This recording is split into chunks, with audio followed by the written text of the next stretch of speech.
කාව හැටියට මම යොදා ගන්න කල්පනා කළේ අංගුත්තර නිකායේ චතුක්ක නිපාතයේ සඳහන් වෙන අචින්තේය කියන සූත්‍ර දේශනාව. යම් කරුණක් ගැන හිතලා ඉවරයක් කරන්න බැරිද? එවන් කරුණු 4ක් පිළිබඳව පැහැදිලි කරපු සූත්‍ර දේශනාවක්. විශේෂයෙන් බුදුරජාණන් වහන්සේගේ නිමක් නැති බුද්ධ ගුණය යම් තරමකට සාකච්ඡා කෙරෙන මේ සූත්‍ර දේශනාවෙන් බුදු ගුණවල අනන්ත බව කොපමණද කියන කාරණාවට අපිට කරුණු බොහෝම ස්වල්පයක් තේරුම් ගන්න අවස්ථාව තියෙනවා. ඒ පදනම් කරගෙන බුදුගුණ භාවනාව වඩන්න කැමති කෙනෙක් ඉන්නවනම් ඒ පිරිසට ඊටාම උසස් ප්‍රයෝජනයක් ලබන්න පුළුවන්. මොකද මේ භාවනාව වඩනකොට බුදුගුණ අනන්තයි කියලා කියන්නේ අපි පුරුදු වෙලා ඉන්නවා. නමුත් බුදුගුණ අනන්තයි කියලා කියන්නේ වචන මාත්‍රයකට විතරයි අපි. එහෙම සඳහන් කළා කියලා බුද්ධ ගුණය අපේ හිතේ වැඩෙන බවක් නැහැ. එහෙමනම් බුදුගුණ අනන්තයි කියලා කියහම බුදුගුණ අනන්ත වෙන්නේ කොහොමද? අනන්ත උනේ කොහොමද කියන කාරණාව තේරුම් ගන්න පුළුවන්කම තිබුණොත් ඒ ඔස්සේ සිත මෙහෙයවන්න පුළුවන් නම් තමයි ඒ නිමක් නැති ගුණය තුල අපේ හිත වැඩෙන්න පටන් ගන්න. එමනම් එවන් කාරණාවක් සම්පූර්ණ කරන ශ්‍රද්ධාවන්තයන්ටත් මේ සූත්‍රයේ බොහෝම උපකාරයි. අනිත් සියලු දෙනාටමත් තමන්ගේ සදහැ සිත භාග්‍යතුන් වහන්සේ කෙරෙහි පුබුදුවා ගන්න මේ සූත්‍රයේ බොහෝම උපකාරයි. අපි මේ සූත්‍රයෙන් කරුණු ටිකක් සාකච්ඡා කරමු. මුළු සූත්‍රයම අපිට එක දේශනාවකින් නිමා කරන්න බැරි වෙයි. ඒ නිසා දේශනා කීපයක් සාකච්ඡා කරන්න බලාපොරොත්තු වෙනවා. එහි පළවෙනිම දේශනාව තමයි මේ පින්නතුන් විසින් සිදු කරවන්න මේ දායකත්වය ලැබලා දෙන්නේ. අපේ බුදුරජාණන් වහන්සේ මේ දේශනාව ආරම්භ කරන්න යෙදුනා චත්තාරි මානි භික්ඛවේ අචින්තේයානි න චින්තේ තබ්බාති. මහණෙනි, නොසිතිය යුතු අචින්ත්‍ය ධර්ම 4ක් මේ ලෝකේ තියෙනවා. යානි චින්තේන්තෝ උම්මාදස්ස විඝාතස්ස භාගියස්ස. යම් කාරණාවක් හිතද්දි හිත උමතු බවට පත් වෙනවද? සිහි විකල් බවට පත් වෙනවද?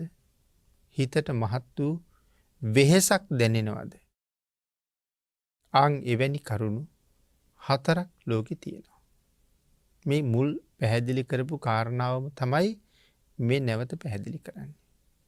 යම් කරුණක් ගැන හිතනකොට හිත උමතු භාවයට පත් වෙනවද? ඒ වගේම සිහිය විකල් වෙනවද? හිතට මහත් වූ වෙහෙසක් දැනෙනවද? එහෙම කරුණු 4ක් තියෙනවා කියලා දේශනා කරනවා. කතමානි චත්තාරි. මහණෙනි, මොනවද ඒ කරුණු 4? භාග්‍යතුන් වහන්සේ නැවත දේශනා කරනවා බුද්ධානං භික්ඛවේ බුද්ධ විෂයෝ අචින්තයෝ න චින්තේ තබ්බ. මහණෙනි, ඒ කරුණු 4 පළවෙනි එක තමයි මේ බුද්ධ විෂය කියලා කියන්නේ. කෙනෙකුට කවදාවත් හිතලා ඉවර කරන්න බෑ. ඒ කාරණාව පින්නතුනි අපි බොහෝ තැන්වලින් අහලා ඉගෙනගෙන තියෙනවා. ඒක ගාථා රත්නයක් සිහිපත් කළා. බුද්ධෝපි බුද්දස්ස භනෙය්‍ය වන්න කප්පම්පිචේ අඤ්ඤ මභා සමානෝ කීයේත කප්පෝ චිර දීග මන්තරේ වන්නෝන කීයේත තථාගතස්ස. බුද්ධෝපි බුද්දස්ස බණෙය්‍ය වන්න. බුදුරජාණන් වහන්සේ නමකගේ ගුණය තවත් බුදුරජාණන් වහන්සේ නමක් විසින් කප්පම් පිචේ අඤ්ඤ මබහා සමානෝ මහා කල්පයක් පුරාවට එක දිගටම දේශනා කළොත් කීයේත කප්පෝ චිර දීග මන්තරේ වන්නෝන කීයේත තථාගතස්ස. ඒ බුදුරජාණන් වහන්සේට මේ බුදුගුණය එක දිගට වර්ණනා කරනකොට මහා කල්පය ඉවර වෙනවා. මහා කල්පය ඉවර වුණ නිසා ඉතුරු බුදුගුණ ටික දේශනා කරන්න කාලයක් නැතු වෙනවා. මහා කල්පයේ ඉවර වෙන තුරු දේශනා කළත් ලෞතුරා බුදු කෙනෙකුට තමන් වහන්සේගේ ශ්‍රී මුඛයෙන් අනික් බුදුරජාණන් වහන්සේගේ ගුණය වර්ණනා කරලා ඉවර කරන්න හැකියාවක් නැතු වෙනවා. එහෙනම් එවන් වූ ගුණය ගැන කොයි විදිහට හිතන්නද? කොහොම කල්පනා කරන්නද? පින්නතුනි, ඒ කාරණාව අපි හිතන්න ගියොත් ඒකයි සඳහන් කළේ හිත උමතු භාවයට පත් වෙනවා කියලා. හිත වෙහෙසට පත් වෙනවා කියලා. මොකද භාග්‍යතුන් වහන්සේගේ දේශනාවත් සමහර වෙලාවට හරීම වේගවත්. එතකොට මේ දීර්ඝ බුද්ධ ගුණය පැහැදිලි කරනකොට ඒ වේගවත් දේශනා විලාසයේ භාග්‍යතුන් වහන්සේ යොදාගනී. ඊට වේගවත් කියලා කිව්වේ සඳහන් කරනවා සාමාන්‍ය පුද්ගලයෙක්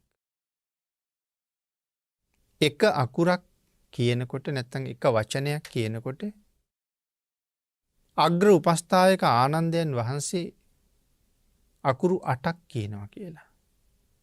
අපි අයන්න කියනකොට ආනන්දයන් වහන්සේ අයන්න 8 පාරක් කියනවා.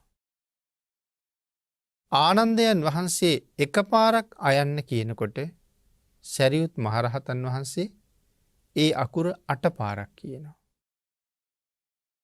සරියුත් මහරහතන් වහන්සේ එකපාරක් අයන්න කියනකොට බුදුරජාණන් වහන්සේ 8 පාරක් අයන්න කියනවා. එතකොට සාමාන්‍ය පුජ්‍යලයක් එකපාරක් කියනකොට ආනන්දයන් වහන්සේ 8 පාරක් කියනවා. ආනන්දයන් වහන්සේ 8 පාරක් කියනකොට සාරිපුත්තයන් වහන්සේ 8 පාරක් කියනවා. සරියුත් මහරහතන් වහන්සේ එකපාරක් කියනකොට භාග්‍යතුන් වහන්සේ 8 පාරක් කියනවා. එහෙමනම් ආනන්දයන් වහන්සේ එකපාරක් කියනකොට සාරිපුත්තයන් වහන්සේ 8 පාරක් කියනකොට 8 වරක් 8 64යි. එහෙනම් භාග්‍යතුන් වහන්සේ සාරිපුත්තයන් වහන්සේ එකපාරක් කියනකොට 8 පාරක් අයන්න කියහම 64 වරක් 8 512ක් වෙනවා. එහෙනම් අපි එක වචනයක් පිට කරනකොට පෘථග්ජන පුජ්‍යලිය හැටියට භාග්‍යතුන් වහන්සේගේ ශ්‍රී මුඛයෙන් වචන 512ක් පිට වෙනවා. ඒ තරම් වේගවත් වාග් විලාසයකින් දේශනා කළා. මහා කල්පයක් ගෙවිලා යනවා බුද්ධ ගුණය දේශනා කරලා නිමා කරන්න බැරුව යනවා. එහෙනම් මේ අනන්තයි, අසම සමයි, අසීමාන්තිකයි, ප්‍රමාණ කළ නොහැකි කියන කාරණාවවත් පින්නතුනි අපිට තේරුම් ගන්න බැරුව යනවා. ඒකයි මේ සඳහන් කරලා තියෙන්නේ. බුද්ධ විෂය සිටිය යුතු නෑ කියලා මෙතන සඳහන් කරනවා. එහෙම සඳහන් කළේ ඒ බුද්ධ විෂය අපි දැනගන්න එපා කියන එකද? බුදු ගුණ භාවනාව වඩන්න එපා කියන එකද? ඒක නෙමෙයි සඳහන් කරන්නේ. අපිට හිතලා ඉවර කරන්න බෑ කියන කාරණාවයි මේ කියලා තියෙන්නේ. ඊළඟට පින්නතුනි සඳහන් කළා ජායිස්ස භික්ඛවේ ධාන විෂයෝ. අපට හිතලා ඉවර කරන්න බැරි දෙවෙනි කාරණාව. ධාන තියෙන පුජ්‍යලයාගේ ධාන විෂය. මේ ධානයේ තුල හැසිරෙන කෙනා ඒ ධානයේ තුලින් කටයුතු කරන්නේ කොහොමද? ඒ කරන කාරණා අපිට පුදුම සහගතයි. ඒක උනේ කොහොමද කියන එක කොහොමවත් තේරෙන්නේ නැහැ. සමහර වෙලාවට සිදුරක් දොරක් නැතුව බිත්තියක් අතරින් ගමන් කරනවා. ගහක් අතරින් ගමන් කරනවා. විශාල ගල් පර්වතයක් හරහා ගමන් කරනවා. මහපොළොව කිමිදිලා සාගරයෙන් මතුවෙනවා. සාගරයෙන් ගිලිලා මහපොළොවෙන් මතුවෙනවා. සමහර වෙලාවට මහ මෙර සිදුරු කරගෙන තව්තිසාව දක්වා ගමන් කරනවා. අපේ බුදුරජාණන් වහන්සේ යමක මහා ප්‍රාතිහාර්ය දක්වලා තව්තිසාවට වැඩම කළා. මහා ප්‍රාතිහාර්ය දකින්ඩ එකතු වෙච්ච පිරිස යොදුන් 36ක් විතර ප්‍රමාණයේ සම්පූර්ණ වට ප්‍රමාණය පැතිරිලා හිටි. කෝටි ප්‍රකෝටි ගානක් පිරිස. බුදුරජාණන් වහන්සේ ප්‍රාතිහාර්යෙන් පස්සේ දකින්න ලැබුණේ නෑ. හිරු නැති අහසක් වගේ, සඳු නැති අහසක් වගේ භාග්‍යතුන් වහන්සේ නොදකින නිසා අන්ධකාරයි කියලා හිතුණා. භාග්‍යතුන් වහන්සේගේ බුද්ධ රශ්මිය විහිදෙනකොට හිරු දහසක් පෑවුවා වගේ එළියයි කියලා කියන්නේ. ඒ තරම් මහා ආලෝකයක් හදිසියේම අතුරුදහන් වුණාම අපිට දකින්න තියෙන සාමාන්‍ය සූර්යයා පෙනුනත් ලෝකේ අඳුරුයි වගේ දැනෙන්නේ. ඉතින් මිනිස්සුන්ට මහා අඳුරක් දැනෙනවා. නමුත් භාග්‍යතුන් වහන්සේ කොහේ වැඩියද? මුගලන් මහරහතන් වහන්සේගෙන් අහපුවාම මුගලන් මහරහතන් වහන්සේ කල්පනා කළා තවත් කෙනෙකුගේ ගුණය ඉස්මතු කරන්න ඕනේ. ඒ නිසා උත්තර දෙන්නේ නැතුව සඳහන් කළ අනුරුද්ධයන් වහන්සේගෙන් අහන්න කියලා. අනුරුද්ධ මහරහතන් වහන්සේ ළඟට ගිහිල්ලා මිනිස්සු ඇහුවා ස්වාමීනි භාග්‍යතුන් වහන්සේ කොහෙද වැඩි කියලා. උන්වහන්සේ සඳහන් කළා අපේ බුදුරජාණන් වහන්සේ 7 වෙනි වස් කාලේ ගත කිරීම සඳහා ප්‍රාතිහාර්යෙන් පස්සේ තව්තිසාවට වැඩිය කියලා. දැන් මිනිස්සු කවදා හරි බුදුරජාණන් වහන්සේ ආපහු දැකලාමයි යන්නේ කියලා හිතුවා. ඒ නිසා මේ මිනිස්සු එතෙන්ටම වෙලා ඉන්නවා. ඉතින් පින්නතුනේ ඒ කාරණාවත් ඊටාම ආශ්චර්ය කරුණක් තවත් දීර්ඝව පැහැදිලි කරන්න අවශ්‍යයි. පස් කාලේනේ එළඹෙන්නේ ඉන්නේ. එහෙනම් ඒ කාලේ ඉන්දියාවට පුදුම විදිහට වහිනවා. ඒකනේ භාග්‍යතුන් වහන්සේ වස් කාලේ අනුදැනවදාලේ. නමුත් මේ කෝටි ගාණක් මිනිස්සුන්ට කවුරුවත් ගෙවල් හැදුවද? නමුත් සඳහන් කරනවා මුළු දඹදිවට එක විදිහට වහිනවා. නමුත් මේ මිනිස්සු පැතිරිලා ඉන්න යොදුන් ගාණක් භූමි භාගයට එක වැහි බින්දුවක් වැටෙන්නේ නැහැ කියලා. ඒ භාග්‍යතුන් වහන්සේ වෙනුවෙන් බලාගෙන ඉන්නේ. චූලානාථපිණ්ඩික සිටුතුමා මේ කෝටි ගාණටම කණ්ඩ දෙනවා. කෑම දෙනවා, බීම දෙනවා, ඇඳුම් පැළඳුම් දෙනවා, බේත් හේත් දෙනවා, අවශ්‍ය සියලුම දේවල් දෙනවා. නමුත් චූලානාථපිණ්ඩික සිටුතුමා කියලා කියන්නේ අමිතභෝගී සිටුවරුන්ගෙන් කෙනෙක් නෙමෙයි. එහෙනම් සිටුතුමාට කොහෙන්ද මෙච්චර ධනෙ? සඳහන් කරනවා සිටුතුමා ගාව තියෙන මුළු ධනස්කන්ධය මේ මිනිස්සුන්ට එක වේලක් කන්න දෙන්න පුළුවන්. එහෙනම් එක වේලක් දෙනකොට ගබඩා ටික ඔක්කොම හිස් වෙනවා. නමුත් බුද්ධානුභාව බලයෙන් පහුවදා කෑම වේල දෙන්න යනකොට සියලු ගබඩාවල් ආපහු දෙවියෝ විසින් පුරවලා තියෙනවා. නමුත් අපි සඳහන් කරන්න හැදුවේ දැන් මේ මිනිස්සු භාග්‍යතුන් වහන්සේ වඩිනකම්ම බලාගෙන ඉන්නවනේ. එක දවසක් මහමුගලන් මහරහතන් වහන්සේ ළඟට ගිහිල්ලා සඳහන් කරනවා ස්වාමීනි අපි දැන් දවස් 83ක් එක දිගට බලාගෙන ඉන්නවා භාග්‍යතුන් වහන්සේ දකින්න. තව කොච්චර කල්යයිද වඩින්න කියලා. මහමුගලන් මහරහතන් වහන්සේ මහ පොළොවට කිමිදිලා මහ පෘථුවිය යටින් ගිහිල්ලා සාගරයේ මැදින් මතුවුණා.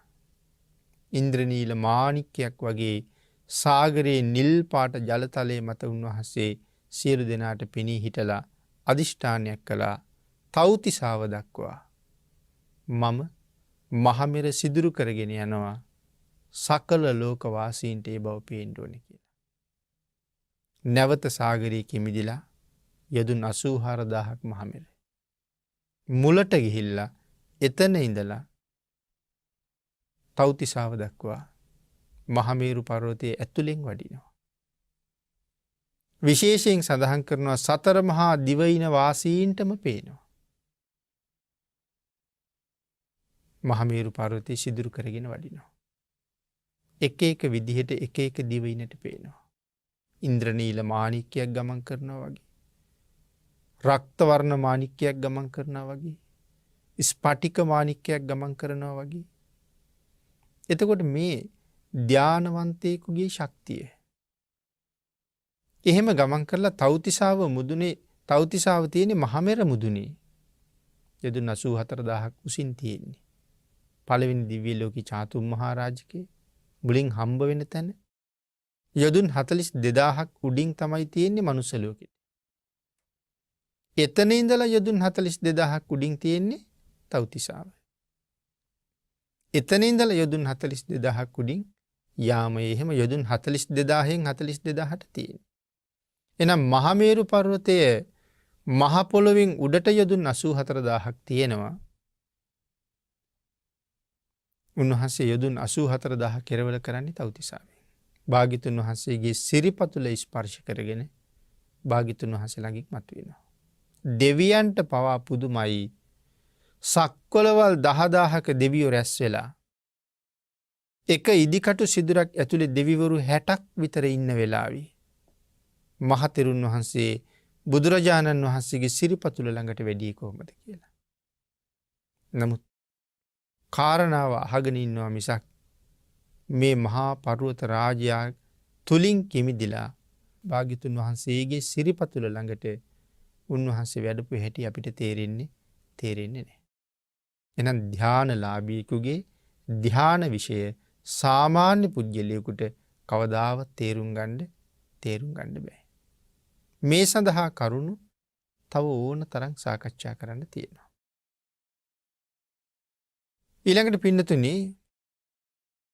කම්මස්ස විපාකෝ නැත්නම් කම්ම විපාකෝ භික්කවේ අචින්තයෝ නචින්තේ තබ්බෝ. මේ කර්මයාගේ විපාකය කොහොමද කියන කාරණාවත් අපිට කවදාවත් තේරෙන්නේ නැහැ. කුසල කර්ම වේවා අකුසල කර්ම වේවා විපාක දෙන හැටි තේරෙන්නේ නැහැ. ඒ නිසා යම් කර්මයක් ਸਰව සම්පූර්ණයෙන්ම වැටහෙනවා නම් ඒ වැටහෙන්නේ ලෞතර බුදුරජාණන් වහන්සේට විතරයි. අපි කර්ම කරනවා නමුත් විපාක දෙන හැටි තේරෙන්නේ මේ සත්වයා මේ කළ කුසල කර්මය කොයිතරම් කාලයකට ඔහුට විපාක දෙනවද? යම් සත්වයෙක් සිදු කළ මේ අකුසල කර්මය කොතරම් කාලයකට ඔහුට විපාක දෙනවද? මේ දෙකම හරියටම දන්නේ බුදුරජාණන් වහන්සේ. සරියුත් මහරහතන් වහන්සේටවත් වැටහෙන්නේ නැහැ. හේතුව අග්‍ර ශ්‍රාවකයන් වහන්සේ පාරමිතා පුරන්නේ මහා කල්ප අසංකේයකුත් ලක්ෂ 1යි. එහෙනම් ආපහු බැලුවොත් උන්වහන්සේට ආපහු බලන්න පුළුවන් වෙන්නේ තමන් වහන්සේගේ පාරමිතා කාලය විතරයි. 80 මහා ශ්‍රාවකයන් වහන්සේ නමක් පාරමිතා පිරුවේ මහා කල්ප ලක්ෂයයි. ආපහු බැලුවොත් බලන්න පුළුවන් වෙන්නේ තමන් වහන්සේ පාරමිතා පුරපු කාලය විතරයි. නමුත් ලෞතර බුදුරජාණන් වහන්සේ කොයිතරම් කාලයක් ආපහු බලනවද? ඒ කාරණාව මේ ලෝකේ වෙන කාටවත් තේරෙන්නේ නැහැ. කොයිතරම් අතීතයේ බැලුවත් මහා කල්ප අසංඛ්‍ය අප්‍රමාණ තරම් අතීතයට බැලුවත් ඒ කාරණාව මේ දැන් තමන් වහන්සේගේ දැස ඉදිරිපිට සිදු වුණ දෙයක් වගේ සියලුම කාරණා පැහැදිලි කරන්න බුදුරජාණන් වහන්සේට පුළුවන්. පින්නතුනි සමහර කුසල කර්ම තියෙනවා. මහා කල්ප ගණන් විපාක දෙනවා. බුද්ධාන්තර ගණන් විපාක දෙනවා. නමුත් එහෙම විපාක දෙන අකුසල කර්ම ගැන සඳහන් කරලා නැහැ. ඒකත් මේ ලෝකේ පුදුමයක්. මනුස්ස ලෝකේ ජීවත් වෙන කෙනෙක් කරන බලවත්ම අකුසල කර්මය අනන්තරීය කර්මය. කොච්චර කාලයක් විපාක දෙනවා කියලා සඳහන් කළාද? අන්තර්කල්ප එකයි.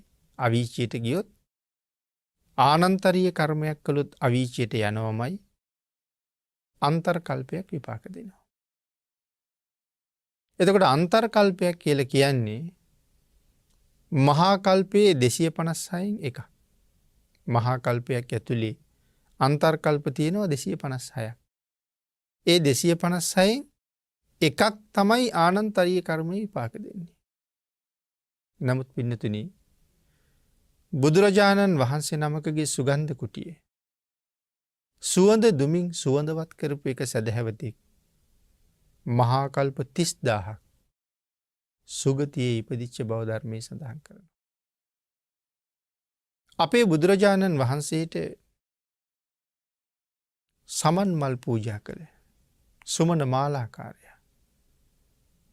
අනාගතයේ අති දීර්ඝ කාලයක් මහා කල්ප ලක්ෂයකට තරම් ආසන්න කාලයක් සුගතියේ උප්පත්තිය ලැබෙනවා.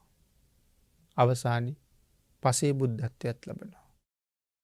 එතකොට ආනන්තරීය කර්මයයි සමන් මල් මිටි අටක පූජාවයි.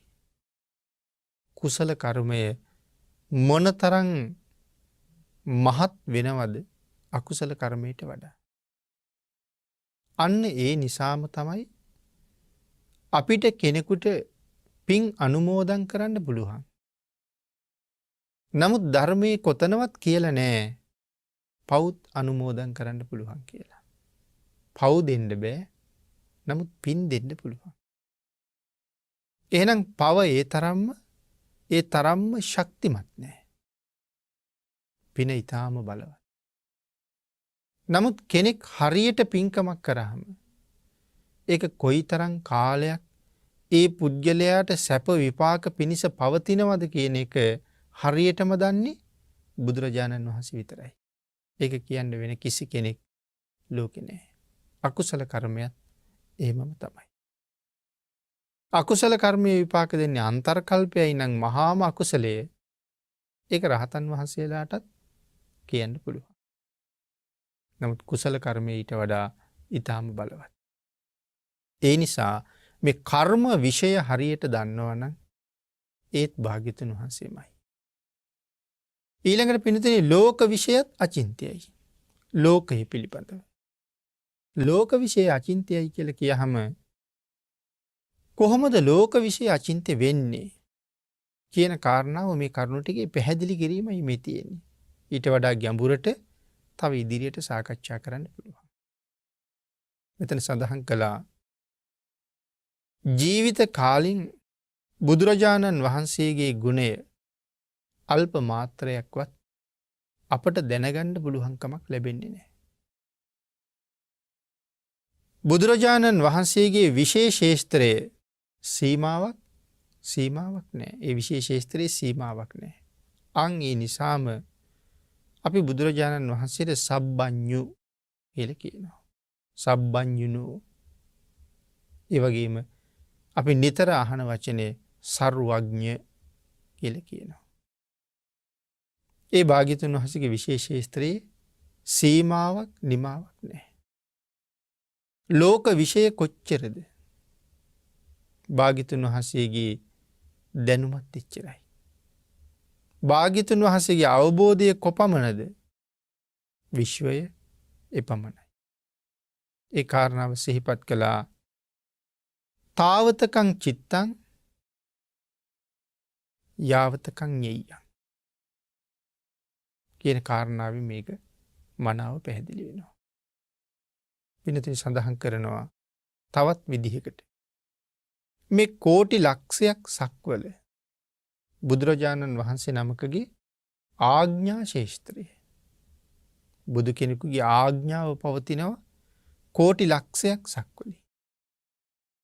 තව විදිහකට කිව්වොත් බුදුරජාණන් වහන්සේ යම් වචනයක් දේශනා කරාම මේ කෝටි ලක්ෂයක් සක්වලක සත්වයෝ භාග්‍යතුන් වහන්සේගේ වචනයට කීකරු වෙන්න ඕනේ. ඒ විශේෂ අදිෂ්ඨානයක් නැතුව දේශනා කරා. එතකොට කෝටි ලක්ෂයක් සක්වල කියලා කියහම එක සක්වලක තියෙනවා ලෝක 31ක්. බ්‍රහ්මලෝක තියෙනවා 20ක් රූප සහ අරූප වශයෙන්. දිව්‍ය ලෝක තියෙනවා 6ක්. අපායවල තියෙනවා 4 අපාය හැටියට 4ක්. එතකොට 30යි. මනුස්ස ලෝක තියෙනවා 1ක්. එතකොට 31යි. මේ ලෝක තල 31ට කියනවා එක සක්වලක් කියලා. මේ එක සක්වලකට එක ඉරක් පායනවා, එක හඳක් පායනවා. එතකොට භාග්‍යතුන් වහන්සේගේ ආඥා ශේෂ්ත්‍රයේ ඇතුලේ සක්වලවල් කෝටි ලක්ෂයක් නම් ඒ ආඥා ශේෂ්ත්‍රයේ ඇතුලේ මනුස්ස ලෝක කෝටි ලක්ෂයක් තියෙනවා. දිව්‍ය ලෝක එකක් කෝටි ලක්ෂය බැගින් කෝටි ලක්ෂය වුණා 6ක් තියෙනවා. බ්‍රහ්ම ලෝක කෝටි ලක්ෂ 20ක් තියෙනවා. ඉරවල් කෝටි ලක්ෂයක් පායනවා. හඳවල් කෝටි ලක්ෂයක් පායනවා. අපි සමහර වෙලාවට හිතනවා බුදුරජාණන් වහන්සේගේ ශ්‍රාවකයෝ මේ ලෝකේ විතරක් ඉන්නවා කියලා. ඒ මනුස්ස ලෝක කෝටි ලක්ෂයක් මේ ආඥා ශේෂ්ත්‍රයේ ඇතුලේ තියෙනවා නම් භාග්‍යතුන් වහන්සේගේ ශ්‍රාවකයෝ හැමතැනම ඉන්නවා. අපි විතරක් නෙවෙයි භාග්‍යතුන් වහන්සේගේ ශ්‍රාවකයෝ. ඒ තරම් මහා ශ්‍රාවක පිරිසක් ඉන්න ශාස්ත්‍රුන් වහන්සේ නමක් ඉන්නවා නම් ඒ ලෞතුරා බුදුරජාණන් වහන්සේම තමයි. නමුත් ඒ ආඥා ශේෂ්ත්‍රයේනේ. එතනින් එහාටත් ආඥාව පතුරවන්න පුළුවන්. නමුත් සාමාන්‍ය ආඥා ශේෂ්ත්‍රයේ කෝටි ලක්ෂයක් සක්වල. නමුත් පින්නතුනි ආඥා ශේෂ්ත්‍රයේ කෝටි ලක්ෂයයි. නමුත් භාග්‍යතුන් වහන්සේගේ අවබෝධය ඥාන ශේෂ්ත්‍රය මේ කෝටි ලක්ෂයෙන් එහාට ඕන තරම් පැතිරෙනවා.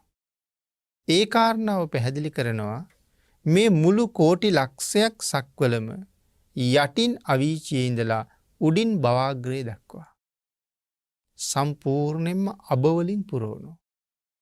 මේ උදාහරණයවත් අපිට තේරෙන්නේ නැහැ. කෝටි ලක්ෂයක් සක්වලම අබවලින් පුරවනවා යටින් අවීචියේ ඉඳලා උඩින් භවාග්‍රේ දක්වා. කතා කරලා තියෙන්නේ පොළොව තලයේ මත ඉඳලා කියලා නෙමෙයි යටින් අවීචියේ ඉඳලා කියලා. කෝටි ලක්ෂයක් සක්වලෙන් එළියට කෙනෙක් ගිහිල්ලා මේ කෝටි ලක්ෂයක් සක්වලේ තියෙන අබ අරගෙන නැගෙනහිර පැත්තට යනවා. එතකොට එයාට හම්බ වෙනවා තව තව සක්වලවල්. ඒ හම්බෙන සක්වලකට එක අබෑටයක් දානවා. නැගෙනහිර පැත්තටම හම්බෙන හැම සක්වලකටම අබෑටේ ගානේ දාගෙන යනවා. මේ කෝටි ලක්ෂයක් සක්වලේ පුරවලා තියෙන අබ ඇටයක්වත් නැතුව ඉවර වෙනවා. නමුත් නැගෙනහිර පැත්තට යනකොට හම්බෙන සක්වලවල් වල ඉවරයක් නැහැ. එහෙනම් පින්නතිනි විශ්වය මොනතරම් අනන්තද? කෝටි ලක්ෂයක් සක්වලක පුරවපු අබ නැගෙනහිර පැත්තට තියෙන සක්වලවල් වලටම එක අබෑටේ ගානේ දාලා ඉවර වෙලා තියෙන්නේ. එතකොට හාත්පස කොහොම වෙයිද තව? බටහිරට කොහොමද? උතුරට කොහොමද? සීමාවක් නැහැ. නමුත් මේ සීමාවක් නැති සක්වලවල් වල යම් කාරණාවක් බුදුරජාණන් වහන්සේගෙන් ඇහුවොත් අහලා ඉවර වෙනකොට ඒ සම්බන්ධ උත්තරෙත් භාග්‍යතුන් වහන්සේ ලබලා දෙනවා. දැන් නැගෙනහිර පැත්තට තියෙන සක්වලවල් ඉවර වුණේ නෑනේ. තව කොච්චර දාන්න වෙයිද නැගෙනහිරට ඉවර වෙන්නේ? ඒ කොච්චරක් දුර ගමන් කළත් කවදා හරි කෙරවලක් හම්බ වෙයිද? බුදුරජාණන් වහන්සේගේ ඥාන ශේෂ්ත්‍රයේ පමණයි කියලා කියන්නේ. ඉතින් කවදා කොහෙන් ඉවර වෙයිද දන්නේ නැහැ. භාග්‍යතුන් වහන්සේගේ ඥාන ශේෂ්ත්‍රයේ පමණයි. විශ්වය යම් තරමක්ද භාග්‍යතුන් වහන්සේගේ ඥානයේ එපමණයි. භාග්‍යතුන් වහන්සේගේ ඥානය යම් පමණක්ද මේ විශ්වයේ පමණයි කියලා සඳහන් කරන්නේ. ආඥා ශේෂ්ත්‍රයේ කෝටි ලක්ෂයයි ඥාන ශේෂ්ත්‍රයේ සීමාවක් නැහැ. එහෙනම් මේ ලෝක විෂය පිළිබඳව තියෙන දැනුම කොපමණද කියන කාරණාව සීමාවක් නැති බව සඳහන් කරන්නයි මේ උදාහරණ කීපය මේ විදිහට ගෙන හැර දැක්වේ. එනම් භාග්‍යතුන් වහන්සේගේ සර්වඥතා ඥානය නිමක් නැති මායිමක් නැති මහා ඥාන ශක්තිය. ඒ ඥාන ශක්තිය කොහොම ලබන්න ඇද්ද? මේ ඥාන ශක්තිය ලබන්න මොනව කරන්න ඇද්ද? මොන විදිහේ පින්කම් කරන්න ඇද්ද? පිනතුනි එක තැනක සඳහන් කරනවා සාරිපුත්තයන් වහන්සේගේ ප්‍රඥාව ගැන. සාරිපුත්තයන් වහන්සේගේ ප්‍රඥාවට උපමා භාග්‍යතුන් වහන්සේ දේශනා කරපු තැන් අපේ පින්නතුන් ධර්මයෙන් අහලා ඇති මුණ ගැහිලා ඇති. අපි හැමෝම දන්න කාරණාවක් සාරිපුත්තයන් වහන්සේට මහා කල්පයක් පුරාවට වහින වැස්සක වැහි බින්දු ගාන කොච්චරද කියලා කියන්න පුළුවන් කියලා. ඒක කියන්න පුළුවන්කම තිබුණේ සාරිපුත්තයන් වහන්සේ වෙන්න කලින් උපතිස්ස කියන තරුණයාටත් ඒක කියන්න පුළුවන්. උපතිස්සටත් පුළුවන්. ඉපදෙනකොට අරගෙන ආපු ප්‍රඥාව. පින්නතුනි භාග්‍යතුන් වහන්සේ එක ප්‍රශ්නයක් අහපු වෙලාවේ ඒ අහන්නේ සර්වඥයන් වහන්සේලාට විශේෂ වෙන ප්‍රශ්නයක්. ඒකට උත්තර දෙන්න බෑ අග්‍ර ශ්‍රාවකයන් වහන්සේට. මොකද ලෞතුරා බුදුවරුන්ට පිළිතුරු දෙන්න පුළුවන් ප්‍රශ්නයක් ඒක. ප්‍රශ්න මාලාවක් ඇහුවා භාග්‍යතුන් වහන්සේ. එතනදී අහනවා සාමාන්‍ය පෘථග්ජන මිනිස්සුන්ට උත්තර දෙන්න පුළුවන් ප්‍රශ්නයක් අහනවා. මේ ප්‍රශ්න ටික අහන්නෙම සාරිපුත්තයන් වහන්සේගේ ප්‍රඥාව පෙන්වන්න. සංකස්ස පුරේට තව්තිසා විඳලා වැඩපු වෙලාවේ. ඉතින් පෘථග්ජන මිනිස්සුන්ට විශේෂ වෙන ප්‍රශ්නය අහපුවහම පෘථග්ජන මිනිස්සු උත්තර දුන්නා. ඊළඟට සෝවාන් වහන්සේලාට විශේෂ වෙන ප්‍රශ්නයක් ඇහුවා. පෘථග්ජන මිනිස්සුන්ට ඒකට උත්තර දෙන්න බෑ. ඒ මිනිස්සු නිශ්ශබ්ද වුණා. සෝවාන් වහන්සේලා උත්තර දුන්නා. ඊළඟට සකදාගාමීන් වහන්සේලාට විශේෂ වෙන ප්‍රශ්නයක් අහපුවාම සෝවාන් වහන්සේලා නිශ්ශබ්ද වුණා. උන්වහන්සේලාට උත්තර දෙන්න බෑ. ඊළඟට අනාගාමීන් වහන්සේලාට විශේෂ වෙන ප්‍රශ්නයක් අහපුවාම සකදාගාමීන් වහන්සේලාට උත්තර දෙන්න බෑ. මහරහතන් වහන්සේලාට විශේෂ වෙන ප්‍රශ්නයක් අහපුවාම අනාගාමීන් වහන්සේලාට උත්තර දෙන්න බෑ. ත්‍රිවිද්‍යා ප්‍රාප්ත මහරහතන් වහන්සේලාට විශේෂ වෙන ප්‍රශ්නයක් අහපුවාම සාමාන්‍ය රහතන් වහන්සේලාට උත්තර දෙන්න බෑ. අෂ්ට විද්‍යා ප්‍රාප්ත මහරහතන් වහන්සේලාට විශේෂ වෙන ප්‍රශ්නයක් අහපුවාම අනික් රහතන් වහන්සේලාට උත්තර දෙන්න බෑ. අග්‍ර ශ්‍රාවකයන් වහන්සේලාට විශේෂ වෙන ප්‍රශ්නයක් අහපුවාම මේ අනිත් අභිඥා ප්‍රාප්ත මහරහතන් වහන්සේලාටවත් උත්තර දෙන්න බෑ. නමුත් සාරිපුත්ත මොග්ගල්ලානන් වහන්සේලා දෙනම උත්තර දෙනවා. ඊළඟට පින්නතුනි භාග්‍යතුන් වහන්සේ නැවත ප්‍රශ්නයක් අහනවා. ඒ ප්‍රශ්නේ සරියුත් මහරහතන් වහන්සේටයි විශේෂ වෙන්නේ. ඒ ප්‍රශ්නේ අහපුවාම මුගලන් මහරහතන් වහන්සේ නිශ්ශබ්ද වෙනවා. නමුත් සාරිපුත්තයන් වහන්සේ ඊතා සියුම් පිහියකින් බොහොම කුඩා දණ්ඩක් නැත්නම් උපමාව තියෙන්නේ උපමාවේ හැටියට අපි සරලව අරගත්තොත් ඔය ඊ타ම සියුම් පිහියකින් කෙහෙල් පිටක් කපනවා වගේ ප්‍රශ්නය අහලා ඉවරනට උත්තරේ දීලා ඉවරයි. ඊළඟට භාග්‍යතුන් වහන්සේ සර්වඥයන් වහන්සේලාට විශේෂ වෙන ප්‍රශ්නයක් අහපුවාම සාරිපුත්තයන් වහන්සේට උත්තර දී ගන්න බෑ. නමුත් තමන් වහන්සේගේ දහම් දැනුම තමන් වහන්සේගේ ඥාන සාගරයට බැහැලා තමන්ගේ දැනුමෙන් මේ ප්‍රශ්නෙට උත්තර හොයන්න උන්වහන්සේ හැම පැත්තටම හිතනවා. තමන්ගේ දැනුම් සාගරයේ කලබලනවා වගේ මේකට උත්තරයක් කොහෙන්ද ගේන්නේ කියලා. නමුත් ඒක විශේෂ වෙන්නේ නැහැ. ඒ වෙලාවේ සඳහන් කරනවා ස්වාමීනි මහා කල්පයක් පුරාවට වහින වැස්සක මහ මුහුදට වැහි බින්දු කොච්චරක් වැටුණද? කඳු සිකර මුදුනට වැහි බින්දු කොච්චරක් වැටුණද? තැනිතලා මහ පොළොවට වැහි බින්දු කොච්චරක් වැටුණද? මේ මහා කල්පයක් පුරා වැටුණ වැස්සක වැහි බින්දු ගාන කියන්න පුළුවන් කියලා කීවට වෙන වෙනම කියනවා. කඳු උඩට කොච්චර වැටුණද? මහ මුහුදට කොච්චර වැටුණද? ගංගාවලට කොච්චර වැටුණද? තැනිතලාවට කොච්චර වැටුණද කියලා වෙනම කියන්නත් පුළුවන්. ඒ තරම් හැකියාවක් තියෙනකොට මට මේක විශේෂ වෙන්නේ නැහැ කියලා. නමුත් බුදුරජාණන් වහන්සේ අකුරු 4කින් සාරිපුත්තයන් වහන්සේට පුංචි උපකාරයක් කරනවා. අකුරු 4යි කියන්නේ. පොඩි ඉඟියක් දෙනවා වගේ.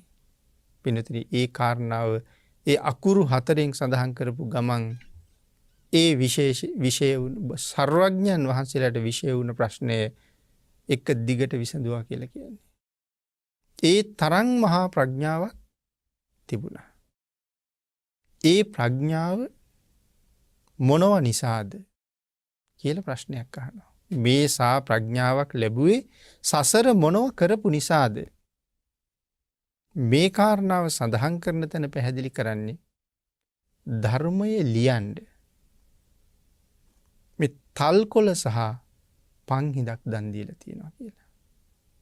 දහම් ධර්මය අකුරු කරන්න තල්කොළ ටිකක් සහ පන්හිඳක් දීලා තියෙනවා. ඒකෙන් තමයි මේ මහා ප්‍රඥාව ලැබුවේ කියලා. ඉතින් පින්නතුනි එහෙමනම් බණ අහනවා කියන එක කෙනෙකුට ධර්මය අහන්න සලස්වනවා කියන එක මේ කරුණුත් එක්ක අපි කරන පින්කමේ ආනිසංසයවත් හරියට කළොත් අපිට තේරෙන්නේ නැහැ. ඒ ආනිසංසය සංසාරේ කොයි තරම් කාලයක් අපිව සුවපත් කරයිද කියන කාරණාව අපිට තේරෙන්නේ නැහැ හරියට කළොත්. ඒකයි සඳහන් කළේ අපි කරන මේ පින්කමක ආනිසංසය පවා හරියටම දන්නවනම් ඒ කර්මයේ විශේෂ වෙන්නෙත් භාග්‍යතුන් වහන්සේට විතරයි. නමුත් අපිට හරියට කරන හැටි බුදුරජාණන් වහන්සේම කියලා දුන්නා. එහෙම කරගත්තොත් විපාකයක් භාග්‍යතුන් වහන්සේම තමයි දන්නේ. ශ්‍රද්ධාවෙන් ඒ ක්‍රියාවේ යෙදෙන එක පමණයි අපිට කරන්න තියෙන්නේ. හරියටම කරගත්තොත් පින්කමක් එක පින්කමක් හරියට කරගත්තොත් සමහරලාට බුද්ධාන්තර ගණන් විපාක දෙනවා. එතකොට මම සඳහන් කළේ මේ කාරණාව එවන් සුළු කරුණක් තුල සාරිපුත්තයන් වහන්සේ ලබාගත් මහ ප්‍රඥාව සීමාවක් නැති විශ්ව ධාතුව පුරාම අවබෝධ ඥානීය පතුරවන්නේ සාරා සංඛ්‍ය කල්ප ලක්ෂයක් මුළුල්ලි පාරමිතා පුරනකොට මේ ඥාන සමුදාය වෙනුවෙන් කොයි තරම් උන්වහන්සේ වෙහෙසෙන්නේ නැද්ද? මොන තරම් පින්කම් සම්පූර්ණ කරන්නේ නැද්ද? ඒ වෙනුවෙන් ආර්යයන් වහන්සේලා ළඟ කොයි තරම් දේවල් අවබෝධ කරගන්නේ නැද්ද? ලෞතර බුදුරජාණන් වහන්සේලා මුණ ගැහිමින් උන්වහන්සේලා ළඟ කොයි ආකාරයේ පූජාවල් කරන්නේ නැද්ද? පින්නතුනි ලෝක විශේෂ පිළිබඳව මෙතරම් දැනුමක් තිබුණ කෙනෙක් ලෝකෙ හිටියානම් ඒ තවත් සර්වඥයන් වහන්සේ නමක්ම විතරයි. ලෝකය විශ්වය කොපමණද භාග්‍යතුන් වහන්සේගේ ඥානයේ පමණයි. භාග්‍යතුන් වහන්සේගේ ඥානයේ කොපමණද විශ්වයේ පමණයි කියන කාරණාව හිතේ ශ්‍රද්ධාව උපදවනවා මිසක් අපට එතනින් එහාට තේරෙන දෙයක් නැහැ. ආන් ඒකයි සඳහන් කළේ මෙන්න මේ කාරණා 4 පිළිබඳව මේ ලෝකෙ කෙනෙක් හිතන්න ගියොත් උමතු තත්ත්වයටපත් වෙනවා. හිත වෙහෙසටපත් කරනවා කියලා සඳහන් කළේ ඒකයි. නැතුව අපට ඉගෙන ගන්න එපා කියන කාරණාව නෙමෙයි. එමනම් පින්නතුනි ධර්ම දේශනාවට වෙන් වෙච්ච කාලයත් අපිට නිමා වෙලා තියෙන නිසා අචින්තීය සූත්‍රයේ ආරම්භ කරමින් මූලික කාරණා 4 මෙන්න මේ කරුණු 4 ගැන නොසිතිය යුතුයි කියන කාරණා 4 විතරයි අපි මේ දේශනාවේ අද සාකච්ඡා කරන්නට යෙදුනේ. මුලින් සිහිපත් කළා වගේ ඉදිරියට තියෙන කරුණු ටික ඉදිරියට දේශනාවක සාකච්ඡා කරන්න ඉතුරු කරමින් අපි අදට ධර්ම දේශනාව නිමා කරමු. පින්නතුනි අද මේ උතුම් ධර්ම දේශනාවේ